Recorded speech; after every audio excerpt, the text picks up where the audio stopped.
you're born into a dynasty, let's say a banking dynasty, and you're born a billionaire, and you have everything you've ever wanted ever, and money has absolutely no value at all, and a brand new Ferrari doesn't mean a thing. You could buy one every 10 minutes for the rest of your life, and money doesn't make you happy. What's the one thing that's going to make you happy? Controlling others. Controlling others. Power. Ego. So then you sit there and start looking at things. Because going, games become real. Absolutely. Yeah. So now you're like, okay, well, money doesn't satisfy me. What makes me feel important? Especially if you're going to add in. Let's add in another angle to it. Let's imagine you falsely believe, because it is falsely, that you're somehow genetically better than others. You're from this lineage. You're better than the other people. And the other people, the serfs and peasants, are struggling for money, and you have unlimited money because you're so smart, and your family's always been so smart. You'll have haughty eyes. Yeah. So then you're going to sit there and go, well, why did they make people put on a mask when they walked in the restaurant and take the mask off to eat and then put it on to go to the toilet and then take it off to eat and then put it back on?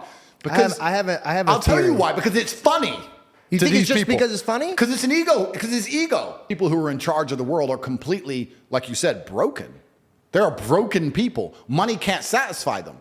People said, I keep referencing COVID, and I do that because it was something tangible that everybody lived through. That's a very easy one to reference. This is actually, it's a bad thing that could work in your favor because now they could relate to you. Yeah. They went through that. Yeah. So it's hard to explain to a broke kid what a rich kid goes through, or what a broke person goes through. So this is actually a huge blessing. Do you think that COVID and people's frustration on what happened to them link them to understand your theories more? Oh, absolutely. A lot of...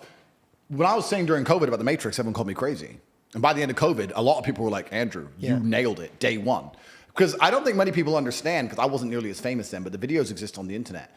Me and my brother were the kings of COVID. Everyone else now understands it was garbage. Everyone else talks tough. Everyone else has their story about how they went out during COVID. Now. But you're tough now. On day one of COVID, day one, when they still had the people falling over in the street in China. And what was that? That video? Yeah. They're just running in the street and dropping dead? Yep. When the Italian hospital was overrun, day one, my brother and I sat down and had a conversation in our war room, our cigar lounge, which was very similar to this. And we sit down and said, if this disease will kill people like you and I, military-aged males, then the world is over. It's zombie apocalypse. So what are we going to do? And we sat there and decided whether we should hide as long as possible or if we should just go out all guns blazing. So we decided to go out all guns blazing like heroes. This is all documented. It's on video. And day one of COVID, when everyone else was afraid, we flew to Sweden because it was the only open country. And we spent the next 4 months... Ironic. Yeah. Because who lives in Sweden? Very strange. We spent the next 4 months in Stockholm in 6 nights a week in nightclubs with Swedish chicks, partying while the rest of the world was locked in their house. Nobody talks about this. Nobody talks about the fact that Sweden was open, no restrictions, you could do whatever you wanted, nightclubs were open, everyone was partying, everyone else was locked up, not allowed to go to funerals. We were literally in parties all day, every day. I didn't even get sick, didn't even get a cold, and it was cold outside, didn't even get the sniffles. So we beat COVID, we won COVID early. So even after this experience, for the next 2 years of COVID, I'm trying to scream at people, listen, wake up. And like, oh, yeah, they wouldn't just put it on the news. They wouldn't just lie to us and try and scare us all for no reason until you understand the good and evil in the world and you understand that's how the devil actually operates.